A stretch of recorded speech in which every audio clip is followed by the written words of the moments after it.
Bismillahirrahmanirrahim. Assalamualaikum warahmatullahi wabarakatuh.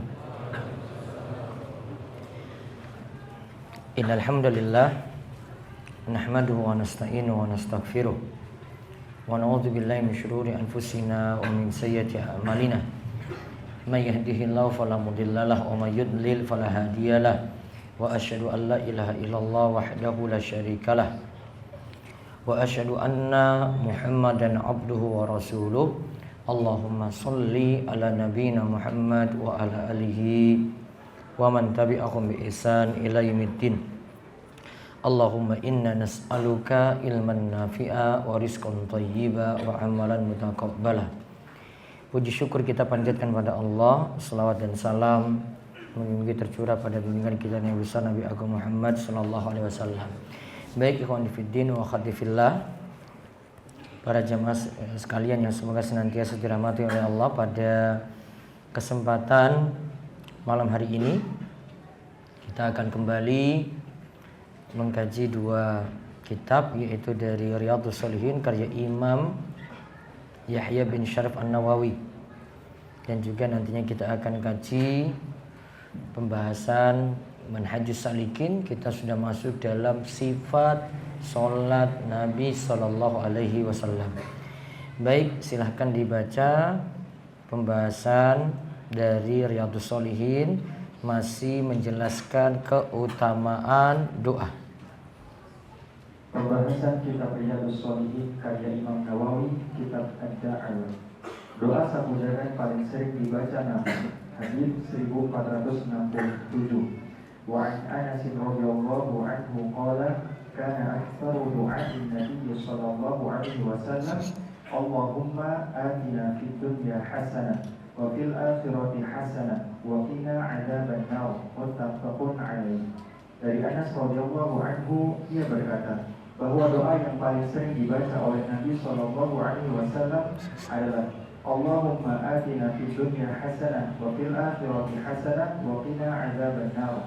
Yang artinya, ya Allah, karuniakan kepada kami kebaikan di dunia dan kebaikan di akhirat, dan selamatkanlah kami dari siksa neraka. Nah, lihat, masih dalam kitab Ad-Da'awat, kitab kumpulan doa, bab 250, keutamaan doa. Hadis 1467 dari Anas radhiyallahu anhu.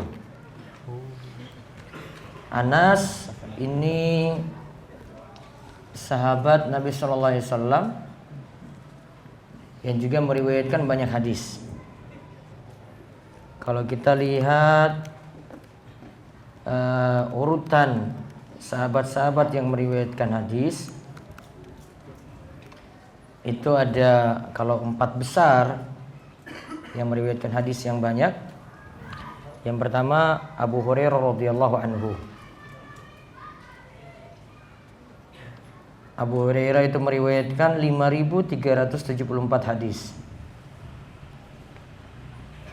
Kemudian yang kedua Ibnu Umar radhiyallahu anhuma meriwayatkan 2.630 hadis. Lalu yang ketiga Anas bin Malik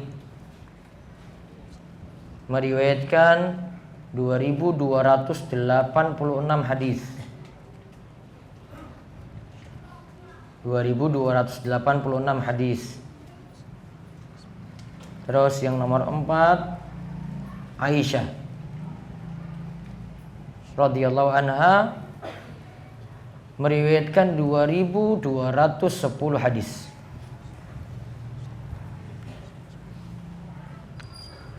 Setelah itu nanti baru Ibnu Abbas.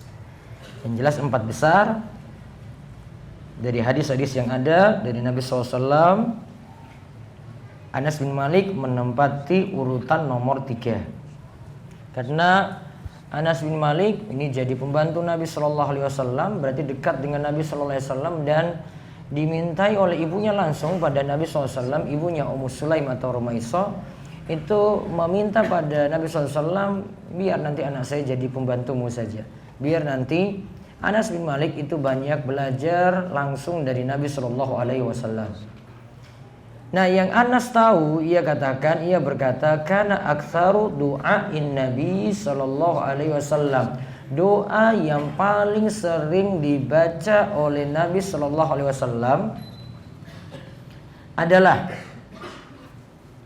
Allahumma atina fid dunya hasanah wa fil akhirati hasanah wa qina adzabannar.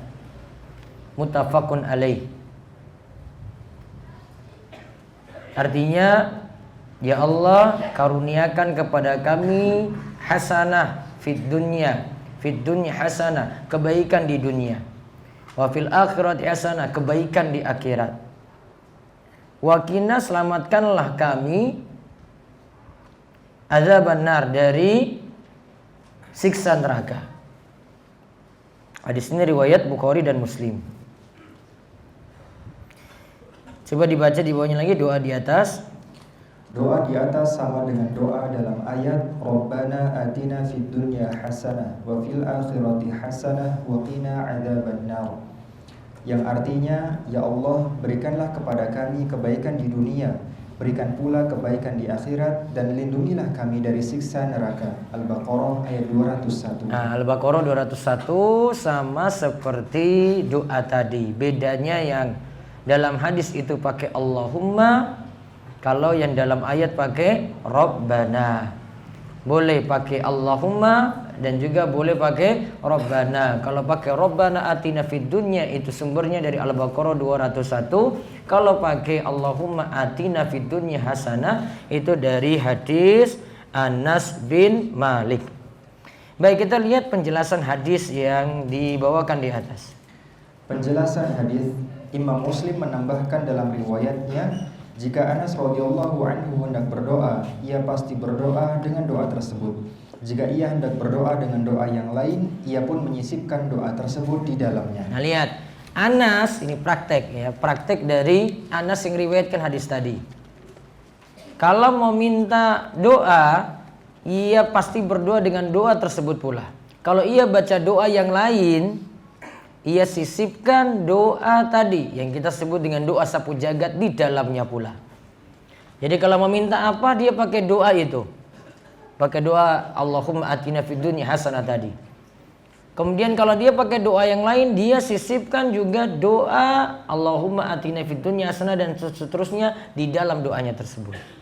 Nah, terus Ibnu Hajar rahimahullah menyebutkan, tidaklah seorang nabi maupun orang soleh berdoa, melainkan mereka menggunakan doa ini. Nah, para nabi juga orang soleh berdoa dengan doa tadi yang kita sebut dengan doa sapu jagat. Terus yang berikutnya Ibnu Katsir rahimahullah menyatakan, doa sapu jagat ini berisi permintaan kebaikan di dunia seluruhnya dan dihindarkan dari seluruh kejelekan.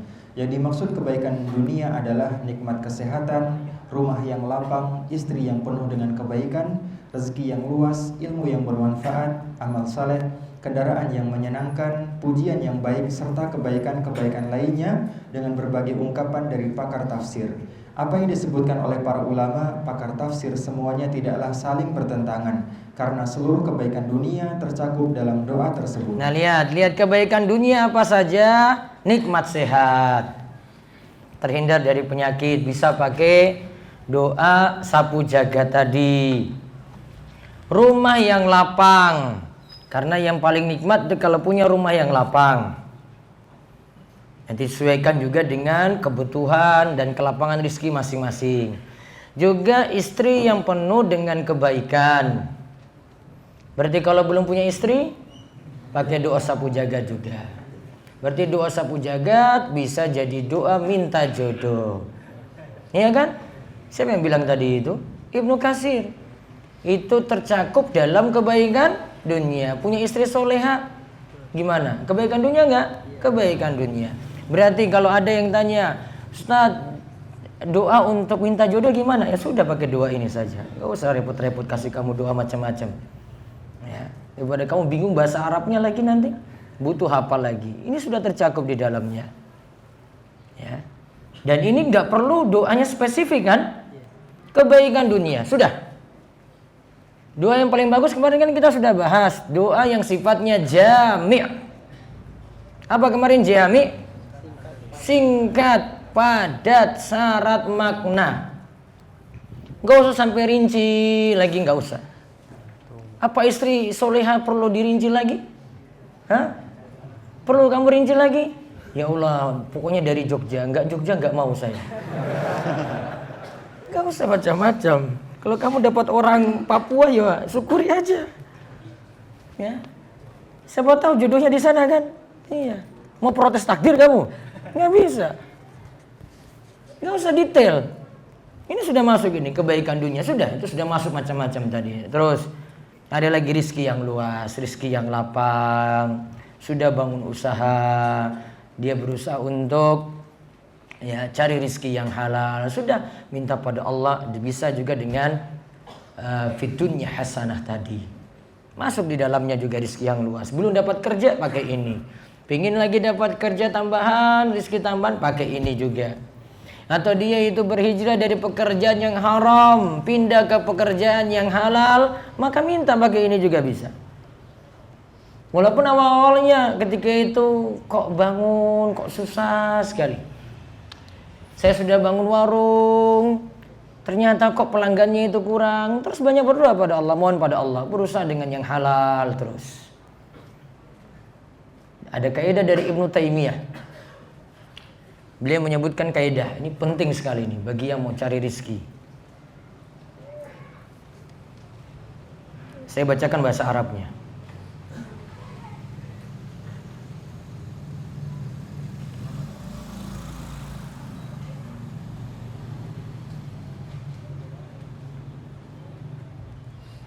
Ibnu Taimiyah rahimahullah berkata, ini dalam Majmu' Fatawa jilid 28 halaman 646. Wal qalilu minal halali yubarak fihi. Rizki halal yang sedikit itu lebih diberkahi. Rizki halal yang sedikit itu lebih diberkahi. Wal haramul kasiru yadhhabu wa yamhaqullahu ta'ala. Sedangkan ada penghasilan yang haram walaupun banyak nantinya akan cepat hilang dan Allah akan menghancurkannya. Saya ulang, rezeki yang halal walaupun jumlahnya apa tadi? Sedikit, itu akan lebih berkah dibandingkan dengan rezeki yang tadi, penghasilan yang haram walaupun banyak, itu nantinya akan hilang, akan sirna dan Allah akan menghancurkannya. Di antara dalilnya nanti bisa dilihat dalam surat Al-Baqarah 276 ketika Allah membandingkan antara sedekah dan riba. Allah berfirman, yamhaqallahu riba wa yurbis shadaqat. Allah akan menghancurkan riba dan akan menyuburkan sedekah. Ingat ya, karena sedekah itu cuma dari yang halal saja. Antum kerja uang haram terus keluarkan itu, enggak disebut sedekah. Yang ada pencucian, tidak disebut sedekah. Maka Allah akan menghancurkan riba, sebaliknya akan menyuburkan sedekah. Itu kaidah. Maka pentingkan keberkahan rezeki dari yang halal walaupun jumlahnya sedikit. Antum pekerjaannya jual gorengan, itu halal, itu lebih baik daripada antum itu jadi rentenir, penghasilannya banyak, hidupi keluarga, makmur keluarganya. Mendingan yang sedikit. Ujungnya apa? Berkah. Daripada yang haram banyak dia. Bahkan dari yang haram ini dia punya mobil mewah, ya, punya rumah mewah. Istri bagaimana? Ayu apa enggak? Wah, lengket kayak perangko itu nantinya itu. Iya kan? Coba rata-rata yang penghasilannya tinggi coba itu. Iya kan? Belum lagi untuk perhiasannya. Bisa jam tangannya itu bisa sampai 900 juta. Iya kan, ada enggak jam tangan 900 juta? Ada enggak? Ada. 1 M ada enggak? Ada. Padahal cuma dari karet aja kok. Modelnya apa namanya itu? Sing sak M itu loh apa? RM. Richard Mille, iya. Kamu datang ke pesta pakai jam putih dari bahan plastik tadi. Masya Allah. Richard Mille di tangannya. 1 miliar. Iya, kalau hilang nangis kamu itu. Belum hilang itu. Belum Allah kasih ujian itu. Gimana kalau lecet aja atau ada yang senggol aja itu, gimana dia marah-marahnya coba. Kurang ajar kamu. Masa nyenggol jam tangan saya 1 miliar? Sombong lagi. Mending antum sederhana saja. Nantinya hidup sesuai dengan tingkatannya masing-masing. Fresh graduate biasanya berapa penghasilannya? Berapa? Tergantung ya. Di pertambangan atau di mana begitu kan? Ya. Kalau fresh graduate cuma dapat misalnya 3 juta, 5 juta gitu. Ya, hidup sesuai dengan level itu. Gak usah pakai standar tinggi. Hidup sesuai dengan level masing-masing, enak hidupnya. Ya, daripada antum mikir banyak, akhirnya mikir yang haram lagi tadi. Iya ya, gimana ya saya bisa dapat gitu ya? Iya ya, gimana ya saya bisa punya jam tangan Rolex ya, yang harganya berapa Rolex? Mas, orang mikir orang nyandak pikirannya kan.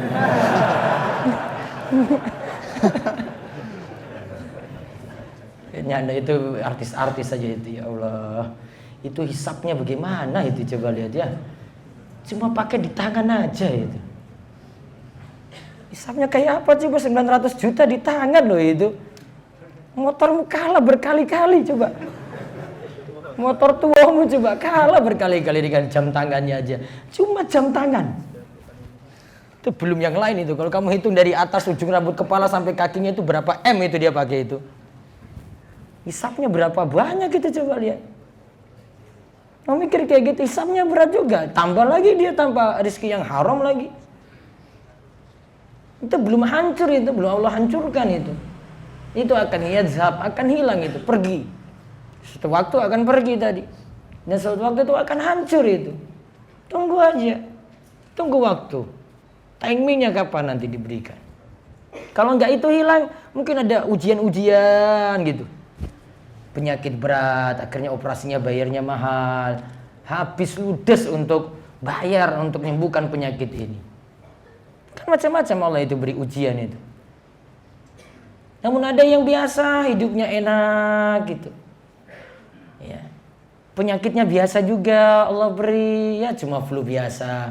Gak sampai mikir-mikir jutaan-jutaan, ratusan juta untuk berobat. Santai hidupnya, enak. Karena Allah tahu ujian yang panas untuk dia itu bagaimana. Karena rezekinya seperti itu. Jadi berkah bagi dia.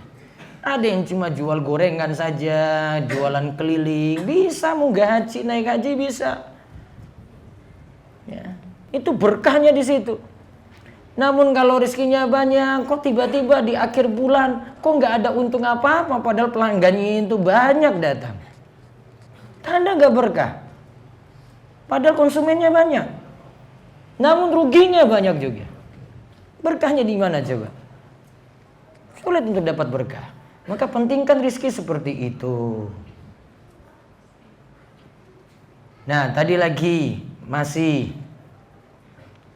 kebaikan dunia lagi. Tadi rezeki yang luas, terus ilmu yang bermanfaat. Ini sudah nyinggung lagi kebaikan dunia, itu ada yang kaitannya juga dengan nikmat batin, ilmu yang bermanfaat. Ini kembali pada batin. Kalau yang tadi disebutkan oleh Imam Ibnu Katsir lahiriah. Kalau ini kembali pada batin, ilmu yang bermanfaat berarti untuk hatinya. makin penuh rasa takut pada Allah. Dirinya ingin berubah jadi lebih baik. Nggak mau saya seperti dulu saja, ingin berubah. Terus di sini sebut lagi kebaikan dunia di dalamnya amal soleh. Ya. Jadi bukan lahiriah saja, amal soleh juga termasuk amal-amal batinnya juga. Lalu disinggung lagi oleh Imam Ibnu Katsir, kendaraan yang menyenangkan. Di sini nggak disebut kendaraan yang mewah, kendaraan yang menyenangkan, sesuai dengan keadaan masing-masing. Dan antum juga nggak usah mikir-mikir sampai saya mau pingin punya lebih itu yang di atas. Lihat teman bawa motor Ninja, kamu motor yang kelas 12 jutaan. Lihat teman yang bawa motor mahal, nggak usah cemburu, ya memang rezekinya seperti itu. Kenapa cemburu pada rezeki orang? Ya, kalau memang levelnya segitu sudah, kamu mikir yang 40 juta, 50 juta, bikin kamu capek aja. Ujung-ujungnya capek itu apa? Sudah saya memuaskan ini, sudahlah saya tambah utang aja lah. Iya kan? Kalau punya utang lagi, sudah nanti gali lubang, tutup lubang lagi. Selesai nggak masalah? Nggak selesai. Gali lubang, tutup lubang dalam masalah utang itu nggak pernah akan selesaikan masalah. Itu bukan solusi. Itu malah cari perkara lagi. Dia bingung lagi, nanti ada tagihan baru lagi, cari lagi. Ya, kalian masih kuliah mungkin belum mikir, coba tanya orang yang sudah kerja itu. Gimana dia mikir untuk gali lubang, tutup lubang lagi, sudah ditagih, cari utangan lagi. Tagih lagi berikutnya, cari utangan lagi. Numpuk utangnya di mana-mana. Terus di sini juga dapat pujian yang baik. Gak mesti dia cari pujian. Pujian datang sendirinya tanpa dia cari-cari. Kalau dia cari-cari dan ini kaitannya dengan amal soleh, riya nanti jatuhnya. Juga kebaikan-kebaikan lainnya. Para ulama pakar tafsir punya tafsiran sendiri ya tentang fid dunya hasanah tadi. Kebaikan dunia itu apa saja? Ada yang rinci itu ilmu bermanfaat, tuh ada amal soleh. Ya ada yang tadi seperti rincian yang Ibnu Katsir sebutkan. Semuanya tercakup di dalamnya. Pokoknya yang masuk kebaikan dunia ini yang kita minta dalam doa ini. Nah coba sekarang lihat kebaikan di akhirat.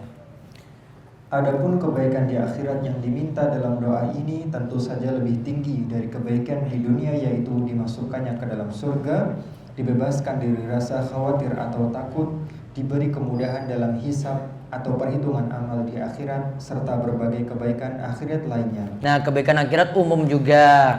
Masuk surga, hilang rasa kekhawatiran, dimudahkan dalam hisab. Kalau kaitannya dengan hisab itu ada 3 keadaan. Ada yang tidak dihisab sama sekali, ada yang kedua hisabnya mudah, ada yang ketiga hisabnya berat. Yang pertama tadi apa? Yang tidak dihisab sama sekali, masuk surga bi ghairi hisabin wala adzab. Dia masuk surga tanpa hisab, tanpa siksa. Ada 70.000 orang yang di situ masuk surga tanpa hisab, tanpa siksa. Yang Nabi SAW sebutkan dalam hadis tersendiri. Terus ada lagi yang hisabnya mudah, seperti dalam doa Nabi SAW, Allahumma hasibni hisaban yasira. Ya Allah, hisablah aku dengan hisab yang mudah, supaya perhitungan amalannya gampang. Ada juga yang hisabnya itu hisab yang berat. Terus lihat lagi di bawahnya, ada lagi tadi serta kebaikan akhirat lainnya. Adapun permintaan diselamatkan dari siksa neraka mengandung permintaan agar kita dibebaskan dari berbagai sebab yang menjerumuskan ke dalam neraka, yaitu dengan dijauhkan dari berbagai perbuatan yang haram dan dosa, dan diberi petunjuk untuk meninggalkan hal-hal syubhat atau yang masih samar atau abu-abu dan hal-hal yang haram. Nah lihat, ini dijauhkan dari sebab-sebab yang mengantarkan pada neraka. 1. Juga diberi petunjuk untuk menjauhi syubhat. Syubhat perkara yang masih samar. Dia belum mendapatkan titik terang ini halal ataukah haram. Boleh jadi karena keterbatasannya ilmu, atau dia punya ilmu namun dalam keadaan bingung untuk putuskan itu halal atau haram. Masuk syubhat. Faman ittaqa syubhat faqad istabra'a li dinihi wa irdihi. Kata Nabi SAW, ya, siapa yang jauhi syubhat, maka dia telah menyelamatkan kehormatannya dan telah menyelamatkan agamanya. Ya. Dan siapa yang jatuh dalam syubhat, dia jatuh dalam yang haram. Karena bisa jadi ini perkara haram, namun dia tetap nerjang itu, akhirnya jatuh dalam yang haram. Maka syubhat juga dijauhi. Syubhat ini termasuk dalam permintaan ini juga, kita dijauhkan dari syubhat, masuk dalam permintaan waqina adzabannar. Juga agar dijauhkan dari segala yang diharamkan. Lalu lihat lagi perkataan Imam Nawawi. Imam Nawawi rahimahullah berkata mengenai pengertian doa tersebut. Pendapat yang lebih tepat mengenai tafsiran kebaikan di dunia adalah ibadah dan afiah atau kesehatan. Adapun kebaikan di akhirat adalah surga dan ampunan Allah. Ada juga ulama yang mengatakan bahwa kebaikan di situ bersifat umum untuk seluruh kebaikan di dunia dan akhirat. Nah, kalau Imam Nawawi rinci, yang dimaksudkan kebaikan dunia mudah ibadah, diberikan afiah, diberikan kesehatan, keselamatan. Kebaikan di akhirat itu apa? Masuk surga, mendapatkan ampunan Allah. Walaupun ada ulama mengatakan pokoknya kebaikan yang umum, yaitu kebaikan dunia dan akhirat yang sifatnya umum. Nah, sekarang kita lihat faedah dari hadis. Faedah hadis yang pertama, dianjurkan memperbanyak doa ini karena doanya yang singkat dengan lafaz yang sedikit, namun sudah berisi permintaan kebaikan dunia dan akhirat. Nah, hafalkan doa-doa yang seperti ini pula, yang kandungannya banyak, lafaznya singkat. Kemudahannya apa? Kita mudah hafal. Ya, mudah kita panjatkan karena mudah kita hafal. Daripada lafaz yang bertele-tele panjang sekali. Dan ini sifatnya global, umum, mencakup segala sesuatu. Seperti tadi kebaikan dunia sampai dirinci oleh Imam Ibnu Katsir, itu berbagai macam permintaan di dalamnya. Terus yang kedua, doa dari Rasulullah SAW kebanyakannya memakai doa ini, dan ini diambil dari ayat. Doa ini kandungannya padat mencakup doa seluruhnya, yaitu di dalamnya terdapat permintaan nikmat dunia, nikmat akhirat, dan diselamatkan dari siksa neraka. Nah, kata Syekh Salim bin Aid Al-Hilali, beliau katakan kandungan doa ini padat. Seluruh doa sudah masuk dalam doa ini. Makanya tadi prakteknya dari Anas bin Malik, pokoknya kalau minta apapun dia pakai doa sapu jagat tadi. Atau dia berdoa dengan doa apapun, dia sisipkan doa sapu jagat di dalamnya. Terus yang ketiga, para sahabat radhiyallahu anhum semangat menjaga sunnah Nabi SAW dan menerapkannya.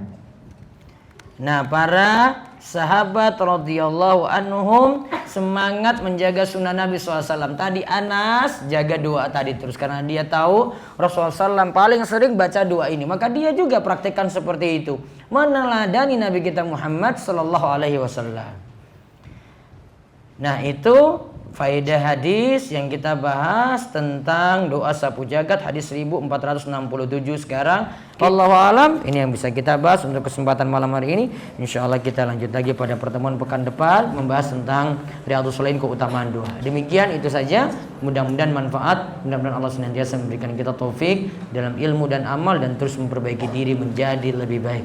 Kita tutup dengan doa kafaratul majelis. Subhanakallahumma bihamdika asyhadu an la ilaha illa anta astaghfiruka wa atubu ilaik. Assalamualaikum warahmatullahi wabarakatuh.